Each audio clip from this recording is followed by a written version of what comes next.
And good morning. Welcome to Touchbase Daily. And it's a new day. How are you all doing? I am dealing with a cold. I realize I have a cold. After the allergies, we're straight into a cold. So I must have caught a cold from my event that I had last week when I was around hundreds of people. And so there you have it, a cold. So what's going on? Good morning. Good morning. Good morning. I see Hannah is in the building. Well, first of all, today is Water Cooler Wednesday. So we're just going to be chatting and talking about whatever we want to talk about as a community. So that's our kind of day. I think most of you like this kind of day. So anyway, Hannah, good morning, Ron, and Touchbase Daily. She says, number 2, the silver goes to and she says, Grand Rising, Ron, everyone, Touchbase Daily. And who's in the third? It's Rashawn. She says, good morning. Happy Wednesday, Ron and Touchbase Daily family. It's happy hump day. It's hump day, y'all. It's hump day. Anyway, it's the middle of the week. And I see here also, what's Aya saying? Aya says, World Kindness Day. Krispy Kreme celebrates World Kindness Day, giving first 500 guests at each stop a free original glazed dozen. No purchase necessary. Really? I wish I could go in. I'm sure that would be delicious. I wish I could do it. But I'm trying to stay away from sweets. And I see here, Derek is in the building. Derek says, good morning. Good morning. And Miss G is in the building. She says, well, good morning, y'all are on and popping. People are in the building. And who else is here? And good morning to all the beautiful people, says Mr. Anthony Rowland. Mr. Anthony Rowland says, good morning to all the beautiful people. Wait, there's someone in the building. Is someone in the building from Paris? What's up, Chris? My co-host, my palsy wowsy. I've been watching your photos.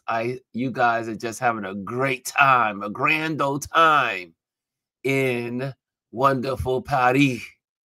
Nice. And who else? Yes, he says it. We are having an amazing time here. I bet you are, sir.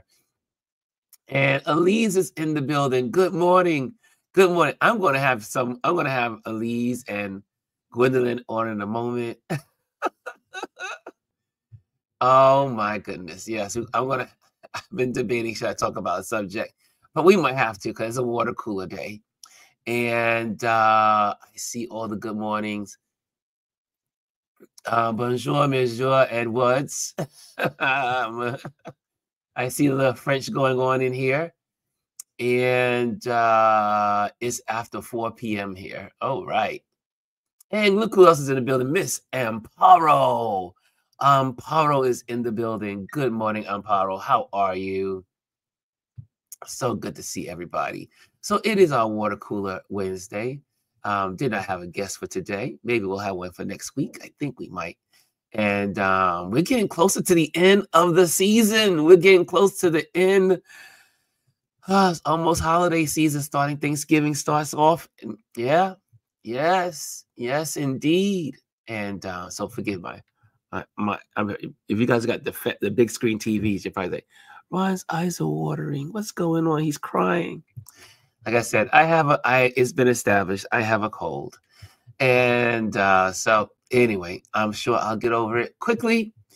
I don't usually keep colds that long around. So that is it. Okay, so let me send my little invitations out to my other co-hosts here. So here we go. And I'm gonna send those out to Miss, because it's much easier to send it through here, Miss, to Gwendolyn and Elise And let's see here. There we go. I just sent that out. I know y'all camera ready. Y'all always stay ready. You are always ready, both of you. And I know, Chris, if you want to come on from Paris, you're more than welcome to. I always, it's so funny when I go through this, I'm always sending out. I send everything out, and I always have Chris as the first person on the list that I send invitations out automatically. So anyway, it's out there, Chris. If you happen to want to just give us a taste of Paris, wherever you are in Paris. And also, I'm going to definitely make sure I copy this and put it on the link tree, so that way you guys can go to the link tree. And this was all supposed to be done, but I've been crunching time and numbers with my clients and their projects, getting a lot of projects, which is great. I am so thankful for it's gotten kind of busy around here, which is great. I love busy. Busy is a good thing. I love busy. Yes, I love what I do. I love it as a photographer, getting out there and photographing people's work and sharing what they're doing. And I just love it. So it's been busy, and it's still busy, which is great. I hope it stays busy forever. But we know everything happens in cycles in photography. Okay, so here we go. I'm going to put that there. And okay, so rules of engagement. How about that? Rules of engagement. I just put in, so that you see this little barcode. QR code. The QR code, if you scan the QR code, you are able to come onto the platform. Now, I always vet people who come onto the platform. Just not anyone could just QR code and just pop on the screen. No, there is some vetting, because one, I have to protect the community. I am the gateway to the community. Number two, if you happen to come on board, just have a conversation. Don't use all the time to share many thoughts. Try to go with thinking in, like newscasters do, think in 1 and 2 minute increments. If you can get your words in a minute or 2 minutes, that's a good thing, because then it allows the panel discussion to develop around one thought. Okay? So just trying to, I have to now, because I want to see more, I do want to see people come on, but I want everyone to also come on in the right way. Okay? So there you have it. And I will put my little banner up that lets you guys know that there's a nice little arrow that says join the discussion. There you go. Click on the QR code. But before we do that, I just want to check up on my regular guests. Miss Elise is in the building. Gwendolyn is in the building. Good morning, ladies. Good morning. Morning. Good morning. Now, y'all are probably saying, why is Ryan giggling and laughing so much? Well, I debated last night, would I share something with you all? There's a lot of news going on in the world. So, like I said, I'm trying to check out a little bit out of the news, just kind of like just sharing thoughts and what's going on in the world. But there was one thing that was it just reminded me of where we are society-wise. So anyway, let me just say good morning. Good morning, Gwendolyn. You know what? Here's the deal. I have this thing. I do appreciate that today is World Kindness Day, right? Because there is something different. I shouldn't say something different. It is different to be kind than to be nice. In my world, being nice comes across as performative. So when I say I'm not a nice person, I mean that, because this is not a performance, right? Yes, I'm a jagged little pill. I have been since I was a baby. And it's okay. However, I am still very nurturing. I am kind. I am committed. I am supportive. I create a community for people to be who they are, to be authentic, and to not have to come in and wear a mask. So even though sometimes my words make people clutch their pearls, right? It is all still done with love. Like, I don't believe in, what do they call it? Like hard truth. Yes. Or like tough love. No, we can still be very gracious and kind and loving and compassionate with our communication. That is possible. I am also just very, I'm direct. I don't have time to fool around with stuff. I'm going to let you know exactly where you stand. Yes, you will. I can vouch for it. As this woman's work husband for now over probably 15, 16 years. Has it been? Yeah. So I can vouch for those words. Yes. What's going on, Elise? What's going on? You know, as the world turns. just watching and listening to people and shaking my head at what people didn't realize and that kind of stuff. And as Gwendolyn said, there is a difference between kindness and being nice. And I have a special guest in the back room that's going to pop on. I am so excited. Back from being in London, my son Adrian. What's going on, Adrian? What's up, family? What's going on? What's up, family? What's going on? He is in the building. So good to have him in the building. And how are you, sir? How was your trip? The trip was good. It was first off, you know, London. Anytime you go over the pond, it's always nice to be able to travel internationally. It's even better to do it on somebody else's dime. Yes. I was like, oh, I do believe I will get in business class and just be,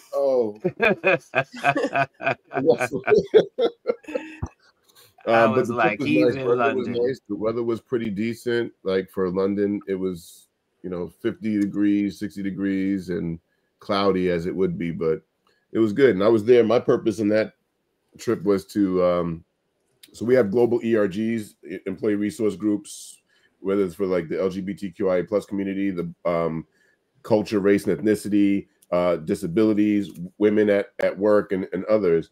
And so we have new global leads, and I was brought in to do a leadership training for that group because for a lot of them, it's their first time in a leadership type of role. And so they brought me over to do that, and I had a good time doing it. So, wow. But I just now recovered from coming back because I got back Thursday night, and so now I'm back in the East Coast time zone. My head is back where it needs to be. Welcome back, sir. Welcome back. It's so good to have. That means I'm due to come over and get that risotto. Podcast. Ron has been acting like there's not an open time for him to just pop over, get across the bridge, and just come over and just sit down. If he showed up right now, I would cook for him. So don't believe the hype. Don't believe the hype. He's just not showing up. Oh, no. It didn't say it isn't so. When you're here, please feel free to. I would like to invite you, my aunties, to come over and have dinner. My wife and I would be happy to host you, and I promise you will leave fed. Yes. They both can cook. And Nancy is amazing. So she went to, she had a cooking business. So she's okay. Yeah, they're for real. When you go to their house, you're gonna eat. So okay. I'm gonna have to take him up on that one of these days when I'm in New York. I know. I'm good. So Elise, when you're in town, you and I will go visit Adrian. Great. Gwendolyn, of course, you too. I mean, obviously, of course, you miss Auntie G and Uncle Mr. Jack. Uncle Jack. So anyway, this something I'm trying to figure out how to approach this. But yesterday we had a really great conversation. A really good conversation about Elise shared about her time in Ghana. Then it flowed into a good conversation about where we are as a country, how where we are as a country can only be helped or be made better by white folks talking to other white folks to get us out of where we are today. And we talked about it in many different aspects. I talked about the abolitionists and how there are not all white people are bad. That was not what we were talking about. We were talking about we have the 40% or 37%, however you want to get the numbers right, that voted for Kamala Harris, which were for democracy and for all the policies that we like as a country. And then we have the 57% of white people and also the 53% of white people, women, and 57 men that were voting for Trump, who is against democracy. So we were saying that it is not our problem as people of color or as Black people to solve this problem, in general speaking, right? However, it is up to white people that are on that right now. The 37% women, to say men that voted for Kamala, and the 42% of the women, the women that voted for Kamala, to now talk to their white counterparts and say, this is what we need to get back to as America. And because we cannot go into those rooms as people of color, it is white people to talk to white people, just like it's Black people to talk to other Black people. There are certain spaces we cannot go and talk about certain subjects that need to be talked about as a country when it comes to racism. So we had a great conversation yesterday. And I am very excited about our community and the audience that's here. People come from many, many, many backgrounds here. We have folks that are on the West Coast, East Coast, Africa, London. We have people in South Africa here. We have people that come through here every day. However, and I want to make sure I say, we have also white people that come in here and they're talking and they're sharing, they're chatting. They may not come on the screen, but they're chatting and everything. So yesterday, I got text. Obviously, someone knows my text information, so they could text me the information. And I was debating, should I share this? But I think for a healthy discussion, it's important to share it. At first, I was like, maybe I shouldn't share this, but I'm going to share it. And the reason I'm going to share it is because I want to bring awareness to it. And you know what really gave me the extra incentive to share this? I was watching, I'm a Lemon head, so I was looking at Don Lemon yesterday. And he's every platform where Black people are speaking up against racism and against the bigotry and against the hate is getting some kind of pushback. That's why a lot of the journalists like Don Lemon and a bunch of other folks and Roland Martin have their own platforms, because you can't speak to truth in commercial media. That's why we have streaming. That's why people are on streaming. That's why people do podcasts. So on that note, I'm going to read something to you. And this is not to be mean. I'm not going to name the person. But it would. I know, Adrian, Lord have mercy. Adrian's like, what? Name him. Get on the blast. And so here it is. Where did I have? I had it indexed here. Okay. So Elise was speaking, and it was nothing racist about what Elise was speaking about. For everyone that was in the audience yesterday. Everybody was in the audience. And I get this text. What the hell is A talking about? This is the white man's problem, Ron? Question, question, question mark.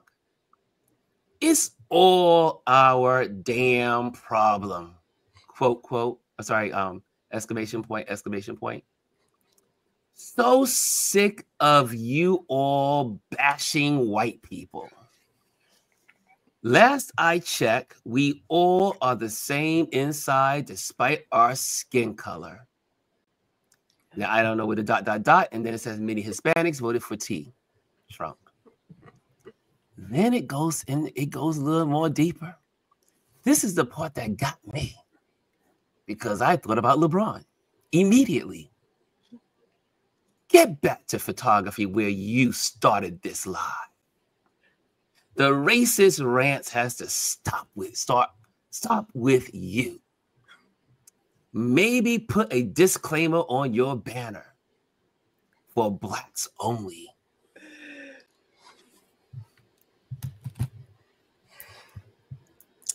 Gwendolyn, I leave the floor to you.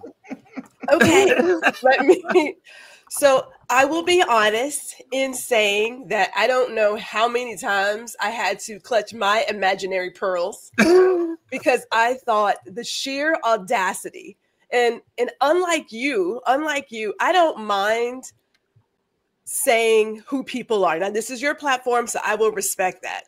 But I'm gonna call a bitch out. I'm sorry, I went there. The sheer audacity to pull the white privilege card and tell somebody that you should get back to doing what you were doing and to not show up as a whole human person in this country.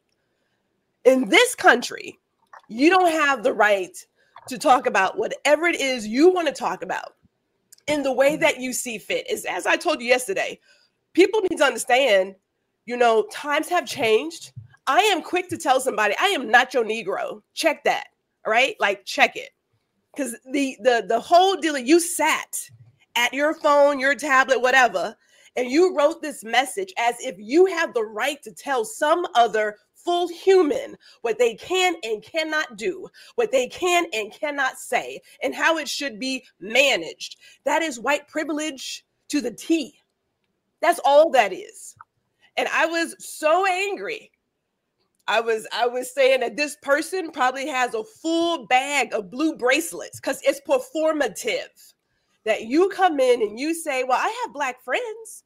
There's no way that I could be that person.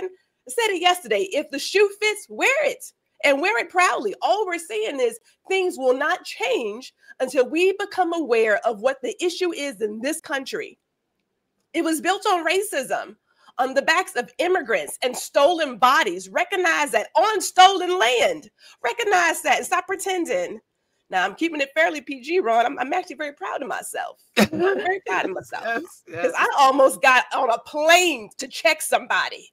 Oh, you know what I mean? Oh, no. I was that close. I was like, she don't understand. If you come for Ron, you coming for me. And I don't play with nobody. Done. Elise? Well,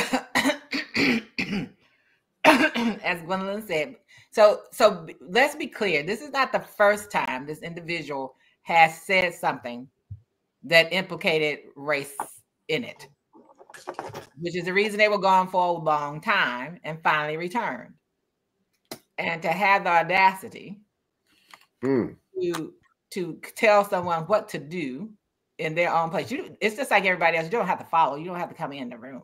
You don't have to do any of that. And the biggest part is if you take a comment that says white people need to work on this problem.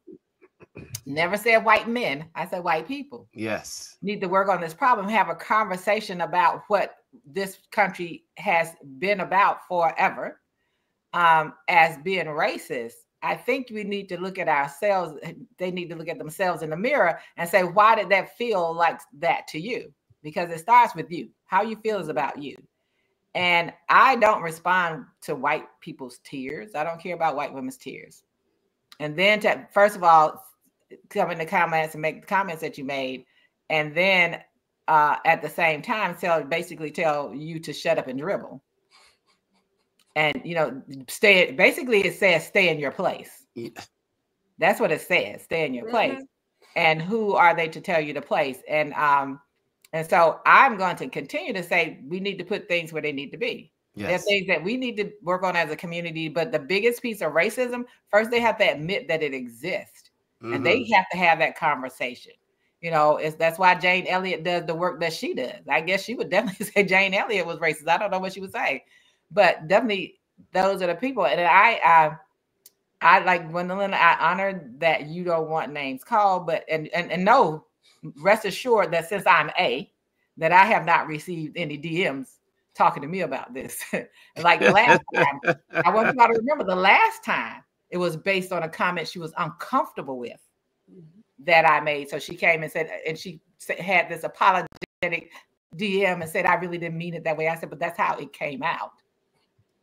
And so if you're that sensitive, we can always unfollow. She can always unfollow me. She can do whatever she wants to do. But I think at the end of the day, our job is not to make people comfortable. I mean, they want to change our education system so that they're not uncomfortable.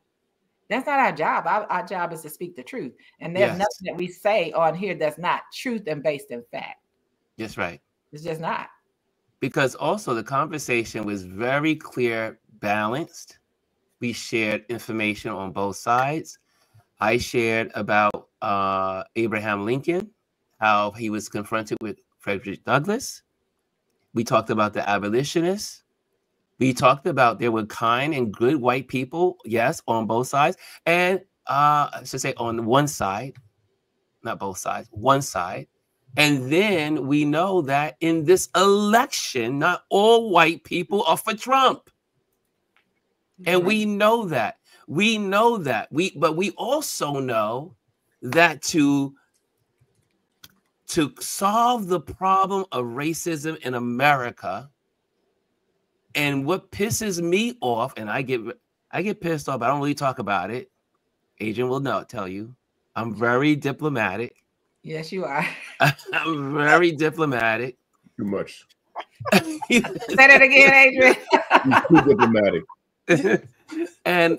But I said this needed to be addressed, and the reason why is it's driving me every time I turned on the TV after the election, which I kind of, like I said, I kind of like took some steps back.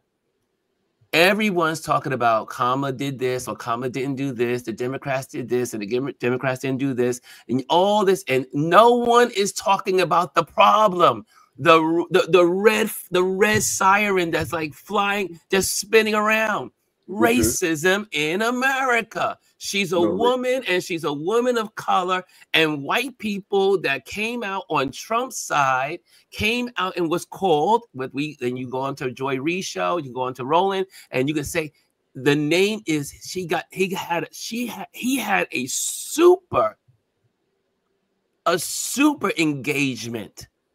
So the people that understood where he was back in his last, when he was presidency, they know the record, they know who he is. And then on top of that, the crimes and the felonies and all the other stuff, you can't. And I love Eddie Glaudt, what he said on MSNBC. You've probably seen it online everywhere.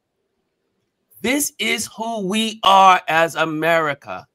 This is an American problem, and only white people can fix it. Until they look at each other and say, we are wrong. Slavery was wrong. Encampments of Chinese, Japanese, and people were wrong. Indigenous people was wrong. Taking their land was wrong. Until white people can tell the other white people that they were wrong, there could be no growth. No growth, no prosperity in the right way as a country of people of many backgrounds, many nations. What makes America unique is that we are from many nations, many places on the planet. That's what makes us unique. That's what makes us great. Not because you want to go back to 1864 or 1850 or back to 1820. Those weren't great years for people of color. Those weren't great years for Black people. Shoot, they weren't great years for, just go back to 1970 when women couldn't get a checkbook. Right. When was America great? And like someone said, one of the correspondents, you tell me what year was it that you thought was so great compared to where we are today? And so when someone comes into your platform and says, oh, you know, I got the text. So I was like, oh, I was like, She knew where to send it. And I said, wait a minute. We're not to send it to, Ms. Elise. I was like, wait a minute. And I am, because there are white people that are in this, that come in this community, they share and we all communicate, converse. And not one of them has ever complained or said, Ron, that was out of, because you know why? Because we do not bash white people. We have never bashed white people. We simply tell the truth that if you want to grow as a country, you white people have to talk to other white people to share the good news and the good message of our greatness as a country, as we are together as one. Anyway, I just wanted to like I said, at first I just struggled. I said, wait, but then I said, wait a minute, this needed to be addressed. That was that diplomat in you struggling. Yeah, but let me say this if I can. Yes. First of all, Adrian. I'm sorry that you had to be on the receiving end of that text message, and that you had to take that on, because anyone having to receive that and being told by someone that's that you've allowed into your community to be that disrespectful, to have that full like BJ's size box of audacity and pour it out onto you, to feel like they can come out their face and say something like that. I am sorry that you had to experience it, but I'm also glad you did, because you got to see the real. It's not like you didn't know. Like, we didn't have hints before. Absolutely. I just wanted y'all to say her name because I can't remember her name, because I know who you're talking about from the last scenario. That happens. Need to stay. Don't say her name. But dishes have to be washed. Yeah, but it's like, the thing is, like, but this is, to me, why there's this force to try to remove the education, because yes, personally, they're gone. We're not getting them back. Yes, and now you can say we want to tell white people to tell those white people that are on the wrong side of history are going to stay there, and they were proud and happy to stay on that side of history. So I'm not targeting them. I'm done with them. What I'm targeting is their children.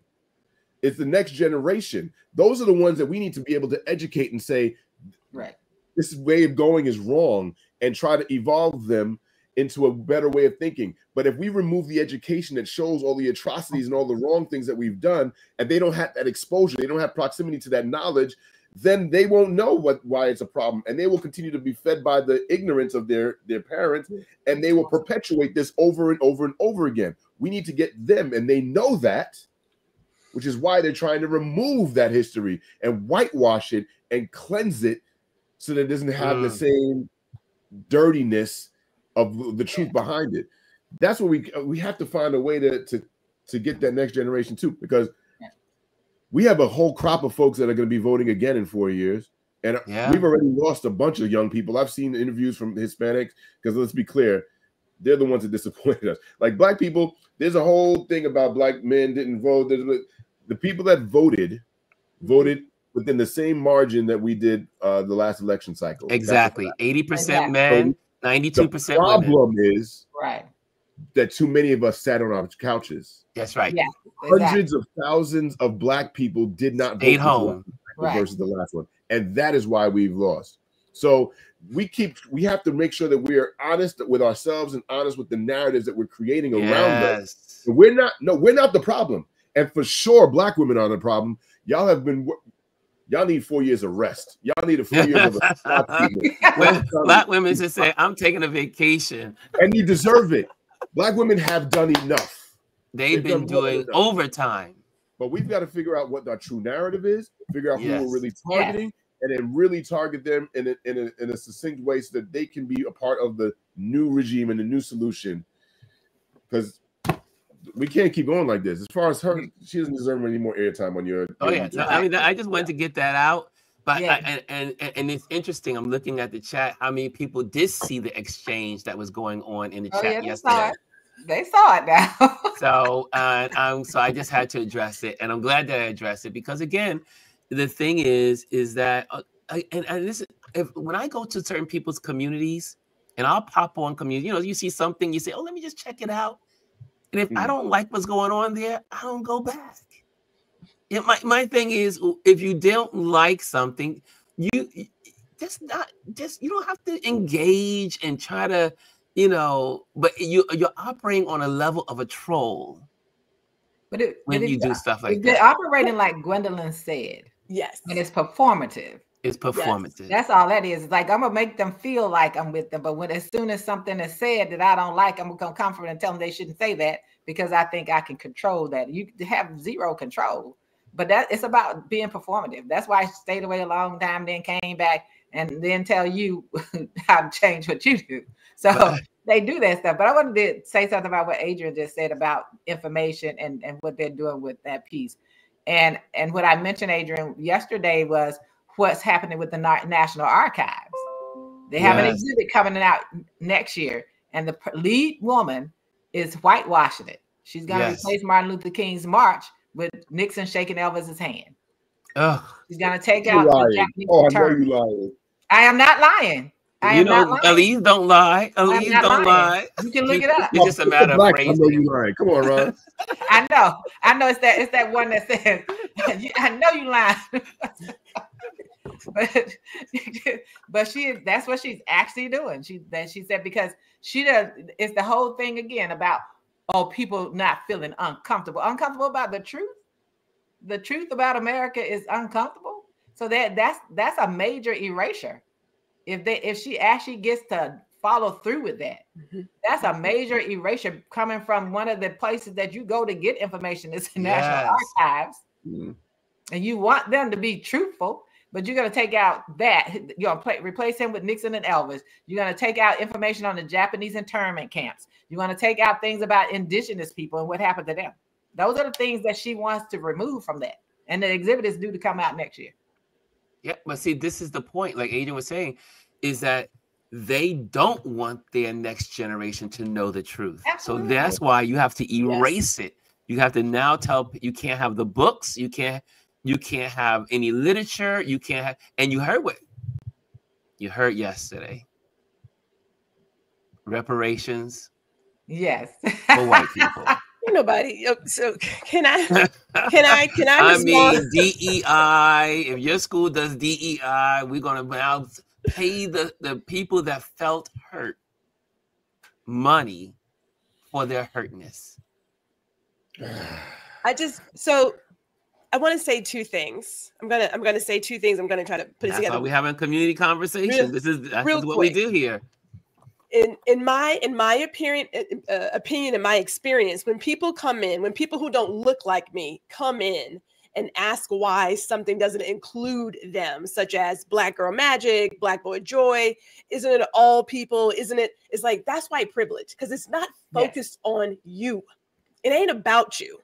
When you come into a space, you don't have to be top dog and the spotlight. It's not have to be on you. It's not about you.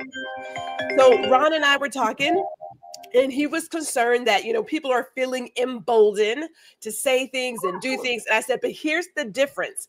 We are not the Negroes from back when. Back when, you had to think to yourself, if I stand up for my wife, for my mother, my auntie, I am liable to get lynched. Now, things are not changing as fast, but I think about the brawl on Mississippi River, when people felt emboldened to attack a Black man doing his job and his young white counterpart.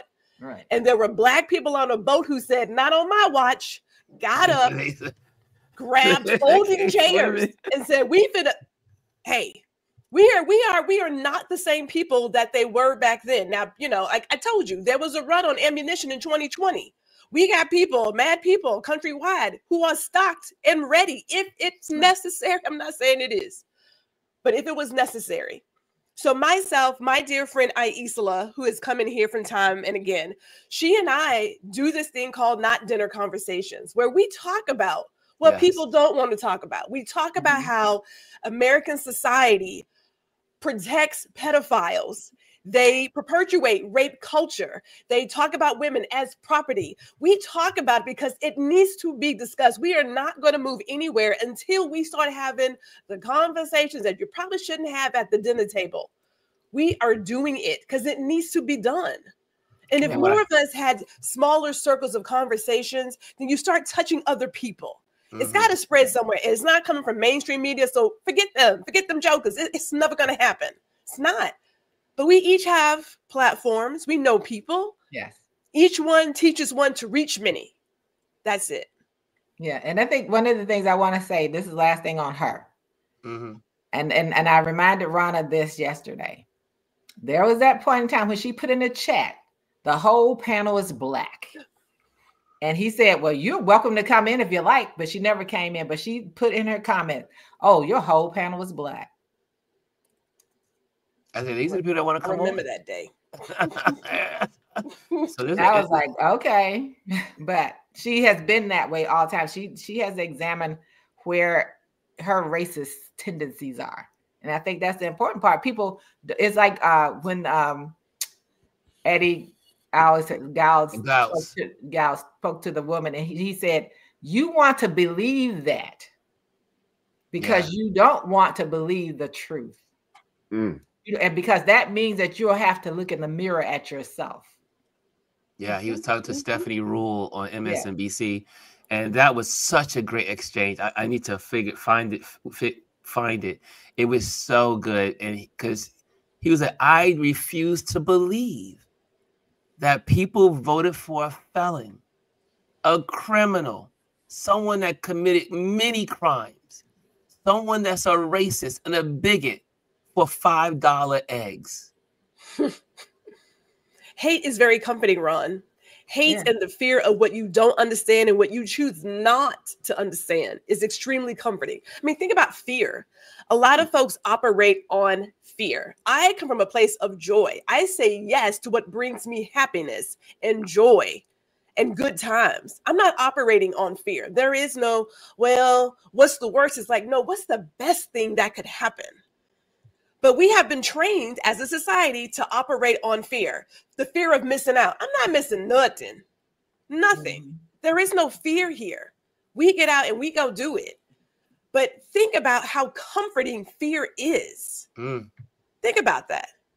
Yes. And we don't even check it. It's like when people say that, we don't realize how much what we do is based on fear versus the joy of. That's a mindset change. That's a lot of work. And no offense, this country, this nation, we got some work to do. We got a lot of work. It's going to get crazy. Like I said, I'm with Roland and a bunch of other people that I see on the platform.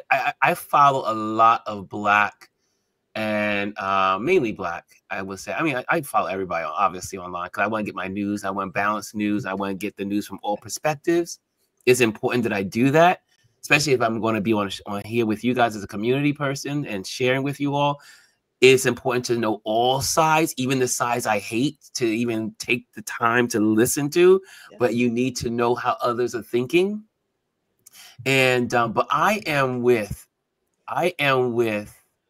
this movement, and like I said, the Black Threads, and that was really comforting. Black people, I'm sure lots of people of color and also white people that voted for Kamala are going to all say, I mean, everyone's going to work their best to make sure that we keep civil rights moving forward, that we're going to make sure that we keep educating our young people, we keep educating our fellow man and woman. we're going to continue to do that. That's what we're going to do. That's how we are. I mean, most people, when you think of the avatar of the person that is a Democrat, if you want to call Democrat, or someone that voted for Kamala Harris, the avatar of that person is usually a person that believes in civil rights, freedom for all, moving forward in as a society, and not going back to the stuff that we overcame. That's pretty much the profile. Let me ask a question. I guess any of you all can answer this question. Mm-hmm. Does it really benefit our community by not saying who it is? Me personally, I would have said something, but that's me, right? Because so Ron and I work together. Yeah, like we worked together. Ron will always say, well, the place I used to work. I'm like, I'm gonna say exactly where I worked. There is no fear here. Right? My shows go on LinkedIn and I talk about my old colleagues. Yes, you know exactly where to find me. You can come on over. We can have a conversation. It's okay. But that's me. But this is his platform. No, so I respect him and his diplomacy, because he's showing me better than me. Lord knows he's better than me. I'm just asking that question because I think a part of what happens in society is that people get comfortable because they know that they won't be called out. And I think that's one of the problems that we have, even amongst ourselves, is when we don't call each other out. And we just go, oh, you know, that girl over there. And everybody's like, and then when it happens to someone else, you go, oh, well, that was them. And then they go, well, why didn't you say it? So I think that we provide people comfort and give them, and I have this thing, we teach people how to treat us. And when we make sure that they're comfortable and they could care less whether you're comfortable. Very true. How does that support things? Because about a part of what has been happening, and I'm going to give an example based on what Adrian was talking about earlier.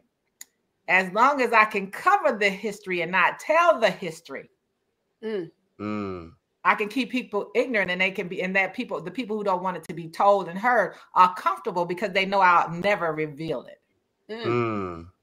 So that's just a thought, and let's say, I'm not saying anything, but I think that's something we have to think about. Things get perpetuated and people feel emboldened because they're not called out.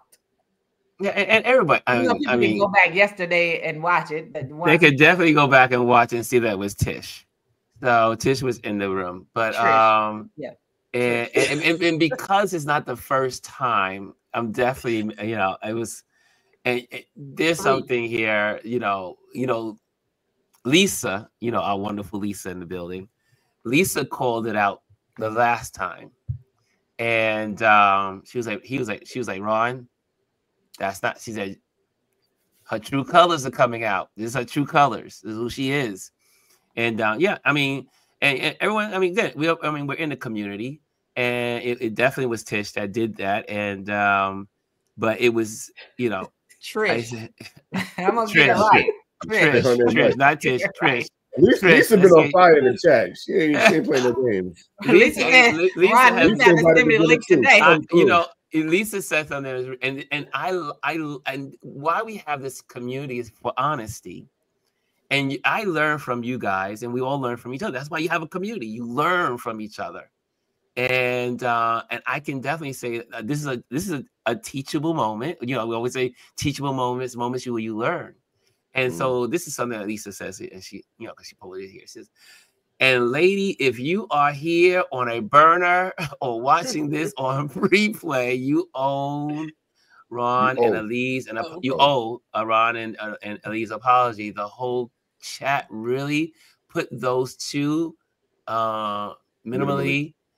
You should be ashamed. But also, Lisa said something back here, which is Lisa's been chatting. Lisa's been in here because Lisa's been really at the forefront of this. I mean, when it happened the first time, Lisa really she made it very clear what was going on. And this, again, there's a place for diplomacy, and there's also a place where you have to be you know, just direct and just, you know, you got to do what you got to do. There's a time for everything. So I think that I appreciate the sentiment of wanting an apology, but I wouldn't want it because it's gonna. Yeah, I don't want the apology. I'm like I said though, I think the moments like this are good for groups like this, where we need to be reminded sometimes, like not everybody's your friend, and sometimes we can allow snakes into our garden by accident and without even knowing, right? And so we need to, I don't remember who said it, maybe it was Derek. It was like, you know, say the snake so you can identify the snake. You need to know who it is and where it is so that you can get rid of it. Yeah. And to that point, if we have the ability to block her, yes, I would block them if you have that capacity, because this is not a place for you. It's not a place for you to, this is not your environment. You know, you're no longer welcome here.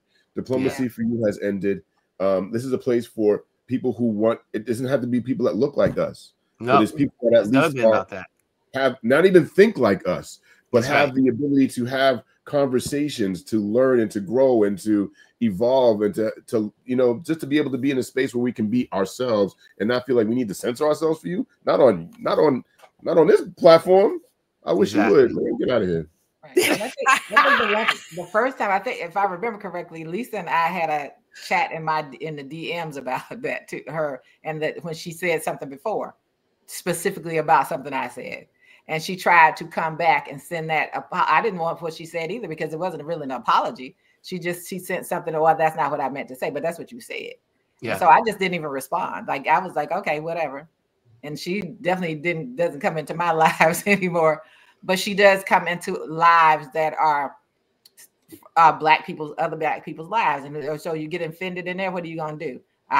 People that I know personally, I'll tell them to just block you out. So, but because you don't have this, I put it this is her third strike. Yeah. And it was all racist. This is the third time. Oh, this text was, I'm laying it down. I'm out of here. I'm gone. So we probably won't see her anymore. As but she should. This was the third public time. Public time. According to what I'm seeing, there have been a bunch of other times that have not even been exposed. So she's shown herself to be who she is. And again, like I said, we have given her too much time. Yeah. Right. So that's what's going on. So I'm glad I was able to, like I said, I debated. I said, you know what, this is something that needs to be shared. And I'm glad that I was able to share, because we have community, and we want to create a safe space that wherever you want to talk about, we can talk about whatever. If you want to, scan the QR code and you want to come on and share, we want to have a safe space for people to do that. And you can't do that if you have someone that is, being a snake. That's the best word to say. I like Charlene's comment. This one right here. Yeah. I believe she truly stepped into the wrong room with the wrong people. The level of intelligence and integrity of everyone on this platform is unmatched. Amen to that. Amen to that. And this is like I said, I learn a whole lot from this community. This community keeps me like on my toes. I know not to come in here with nothing but stuff that I research, because everyone in here is on their P's and Q's, and that's what I love about it. That's the whole purpose of building a community and growing it and sharing, and is the growth that we have with one another. So may I add something, Ron, that you and I talked about, because you had mentioned the other day when you were taking those photos and how you were impressed, or what was the other word you used? I can't think of the right word, but you were just moved how this young Jewish lady had did all the research and how they had passed down all this information and what have you, and how Black families don't have that same connection to their history. And I had shared that a number of our ancestors were sold and torn apart time and time again. So when my mother did our research on her side of the family, we got as far as the slave owners, but then that's it. There is no other background. However, if we wanted to create that same type of community today, I am a child of a village, right? Villages raised us back in the day. I said, think about who we have in this community. We have Miss Elise, right? We have her to give us all of this knowledge all of her lessons from the garden. Amen. That, you know, we don't have to say, if I don't have a grandmother, an auntie, an uncle, a grandfather, that I am without. You have family. Family is chosen. But you have to be intentional to create that bond, which means you may have to be a little vulnerable and open yourself up. But if you were to do that, imagine, again, the joy you get and all the lessons and all the gems and how much more enriched your life is because of it. Right? That's what this is. That's the beauty of a community. As you mentioned, yeah, some of us don't know our aunties, our uncles, our cousins because of how we were brought into this place, but we don't have to keep that going. You can start a new tradition. You can do something different. My daddy's side, them people, them Houstons, Lord bless them. You know, I mean, dealing with that. My husband's family, he loved coming to my parents' house. He enjoys how he sees us operating every single day. I know that everybody doesn't have it, but you can do something new for you and your family. It can be done. This is a family right here. Absolutely. Right here. Absolutely. And you have the ability, we have the ability, which is something unique. I mean, obviously we Gwendolyn and I talk about this a lot too. And yes, this is something specifically to Black people, is that Black people have this ability to take in people. It doesn't matter what color they are, where they come from. They just, I mean, I can't. And when Gwendolyn and I were talking about this yesterday, I said, my godmother, she was the beacon in the neighborhood. All of us that lived in the neighborhood, our parents were working. My mom was working. Their parents were working. We all came from single parent homes. I think only one of the crew had mom and dad together. But we all took, it was like 20 of us. Can I say that again? About 20 of us. And my godmother, he adopted all of us. We had our parents. But she, with her open arms, just hugged us, loved us, made food for us, had chats with us, had conversations with us. We just knew we going to go to the Rochesters, because the Rochesters, that's where you're going to find peace. Even our friends that had not so good homes, and their parents were not so good, or their neighborhood, down the block was where all the, the rough ones were. All right. They knew they were going to find refuge. And I can count how many Black women, and Black women are good for this, and Black men too. Because because I did not have a dad growing up. Sorry. Because I didn't have a dad growing up. I didn't mean to do that. Oh, that's okay. I didn't have a dad growing up. My pastor became my dad. He adopted me as his son, took me into his family. And his mom used to call me her grandson. We used to go all over the place. She said, son, this is this. Son, this is that. I was 15, 14 years old. 15, 14 years old. And everywhere. And then his wife took me in as her son. They took me in because I didn't have the family structure that I needed. And I watched that through my whole life, of people taking in other kids, other people that don't have what they necessarily need to succeed. And we have to get back to those old days where we created community. You couldn't beat the Black community and saying that's cousin Ron or that's cousin Bob. Y'all ain't related, but that's cousin Bob. Right. That's that, Most people in your chat know that that's our story. That's our story. For me, right? I didn't have a dad growing up, so you adopted me as your son, and so you've been Pop, and I've been your son. Everybody knows. Oh, that's your Pop, that's your dad. Yeah, and I am the man that I am today in very large part because of you and your influence over me. You're embracing me despite the fact that everybody else was like, I'm a waste of your time. Mm-hmm. That I'm not worth it. It's not, you know, you need to leave that one alone. And so, but you didn't.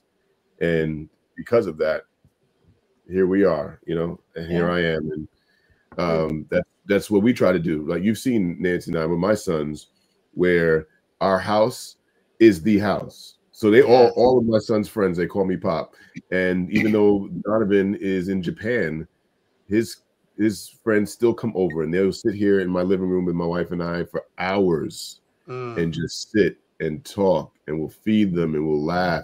I'll take his friends we'll go to the movies. I'm like, hey, I'll buy extra tickets and I'll just send in invites. Who wants to come? And you know, I've had that in you. So I'm trying to make sure that I continue to pass on that legacy of being there for the next generation.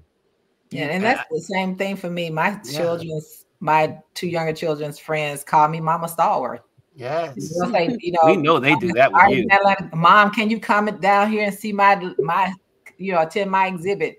I had some male students who were having issues at home. They slept in my basement until we could work it out with their parents to get it right. Because I told the parents, look, it's either you treat them right or you end up in jail. We're gonna have to figure this out. And they ended up with better relationships with their parents, and they still are in contact with me. And that's what it was really about. It was me and my village of people, because you all know my father was left with 6 children when I was 3 years old. But I had my grandmothers, my aunts, and they taught me how to be a part of a community. And I just have that part. I had that part when I became an educator and a parent. And my kids are always like, well, I don't know why my friends love you so much. But every time I come to Brooklyn, my son's friends ask, can they all meet up so we can go to lunch or dinner? Wow. I mean, and it always reminds me, and this is why, you know, I learned early on, because of the people that took me in. I mean, and my parents will tell you, my mom and my dad will tell you, I did not have a relationship with them, my biological parents. I did not have a relationship with them. It just didn't happen that way. Right. But I had so many surrogates, so many people that took me under their wing and educated me, talked to me, shared. I could have been that statistic. Yeah. I mean, I really grew up as a kid with no one. I remember one day and I'm going to close on this. My father said he was going to come and pick us up for Thanksgiving. And I was holding on to this hope that my father will one day become my father, even though, you know, he's obviously my biological father, but I kept saying one day he'll step up. And I was 16 years old, and I'll never forget this day as long as I live. And my mother never, ever said a bad word about my father. Never. Never. My mother never said a negative word about him, no matter how many times he disappointed. She never said a negative word about him. And I would say, I used to look at her and say, why are you always defending? Why are you always defending him? She says, you'll find out when you get older. I'll let time tell you who your father is. Yeah. I will never forget. And it's not the best, my father. I love my father. We had a great time this week in August. But I remember we all got dressed up. My sister and I, my mom. My mother and her knew he wasn't showing up. But she just got she's just being mom and just kind of like, okay, he's coming. We'll wait. We'll wait.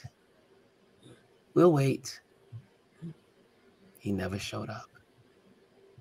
He never showed up for another couple of years. That day was the breaking point. My mother calls my godmother. She lives around the corner. The one that I tell you, the Rochesters. I always owed my life to the Rochesters. And she called them. And they called her. 857-0447. That was our old number.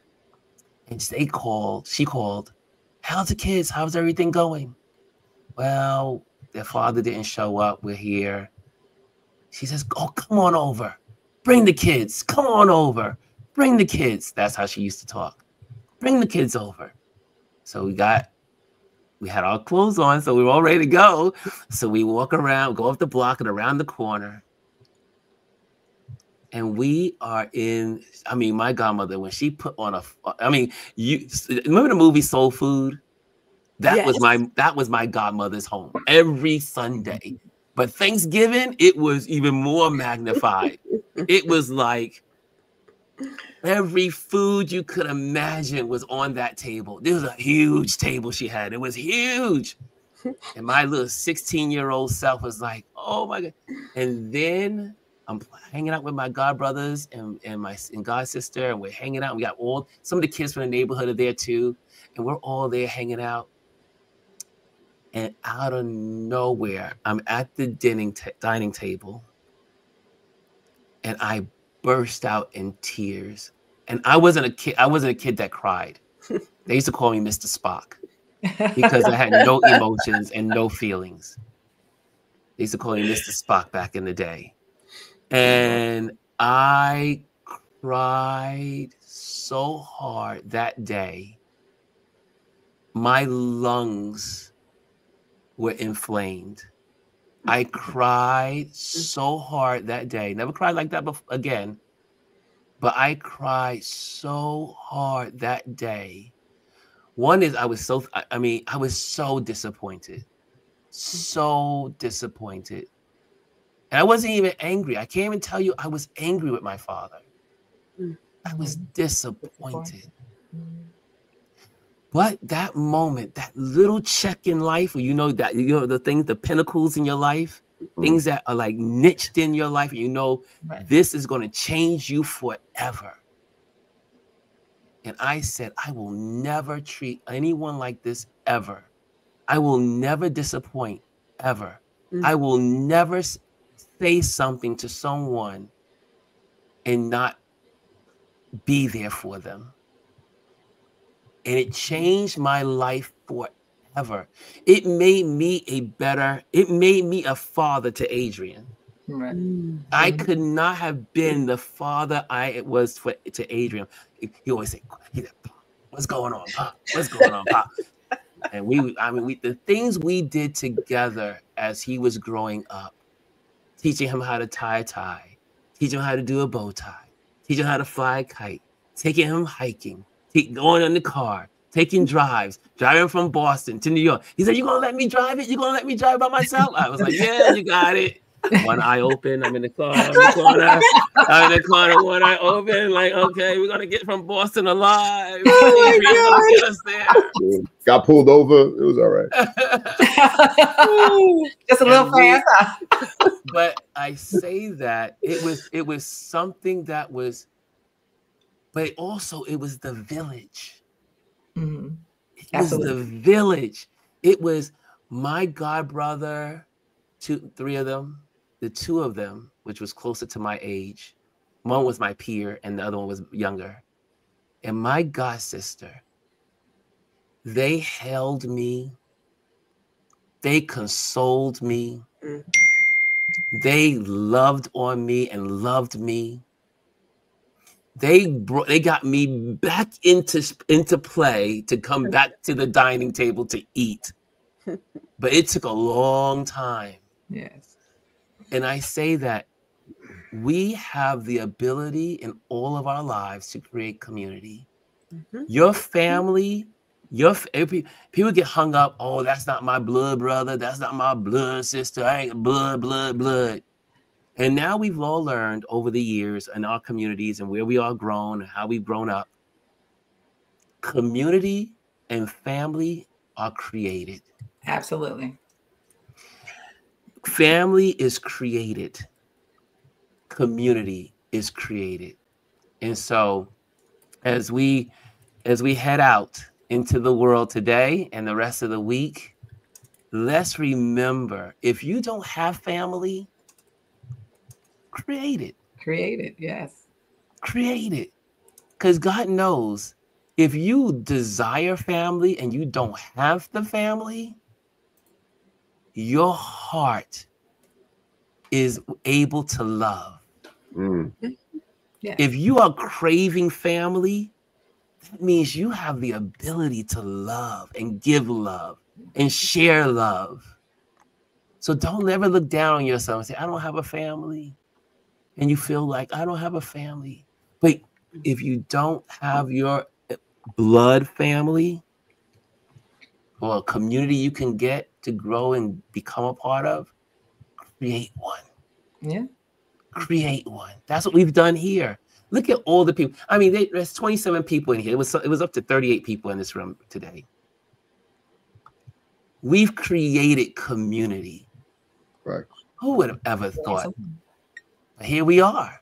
We're all joined together in one thought. And that is because we love one another and we want to see each other grow and become better people. Okay, guys.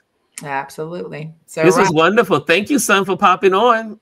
Ron, thank you for sharing that. Thank you for being open and vulnerable to share that, because I think that's what our stories are so important to people, because there are people who have gone through, have had experiences that may be similar. And for me, I wrote my mother a poem after she passed, and I thanked her for leaving me, because I said that I would not know the love of the community that I had around me if she had stayed. So thank you for sharing that. Well, you know me. Before I get on these little times together, I always say, God, what do you want me to say? How do you want this event to grow? How do you want I really believe in God. Just take the steering wheel. Just take the wheel. Yeah. Because you never know who you're going to touch. You don't know who needs what. And I know that I'm a man of faith. I believe in that. But I know that if you just be sensitive to what's being said and you come into a space genuinely, in a genuine heart, anything wonderful can happen. Okay, guys, we're out of here. Thank you, Adrian, for coming on. Thank you, Elise, for coming on. Thank you, Miss G.R. Houston Jack. Look, we're going to come for that food the next time I get there. Oh, for sure. I'm down. When you guys come to town, we will definitely go to Adrian's. I'll be he loves company. Loves it. Okay, guys. Love you all. Have an amazing day. I hope this was a blessing to you all, and that someone I know I walked away with a lot of wisdom from you guys. Thank you for the wisdom you imparted on me. And so this was wonderful. Thank you so much. Have an amazing hump day. Have an amazing Wednesday. And I'll see you tomorrow. It's our Trend Watch Thursday. See you tomorrow. Love you, Ron. Love you too. Love you all. Adrian and Gwendolyn. It's like, love ya, love ya. Hit the like button. Oh, yes, right, D. Savage. If you like this, hit the like. And I forgot my little banner somewhere out there. But hit the like and share if this meant something to you. But make sure that you subscribe if you have not subscribed. If you're in Instagram, come on over to the YouTube channel at Ron Lewis Photos. We are here. I am not just a photographer. I am many things. Hold on. Don't hit the heart. We love the hearts, but we need the thumbs up. There's only 23 y'all still watching. Hit the thumbs up. There's only 3 thumbs up right now. That's right. When you're in this space, hit the thumbs up. Thumbs up. Yes, there should be 23 thumbs up inside the thumbs up. So make sure you do that. Make sure you do that. Thank you, guys. Aya says, love and hugs to everyone. I see Anthony with the hands up. I say group hug, says Kimmy. And I see y'all all. And the only blood that matters is the blood of Jesus. Community is everything. Oh. Have a great day, everyone. We back at it tomorrow, says Bryson. Okay, guys, I'm out. Love you all. See you tomorrow.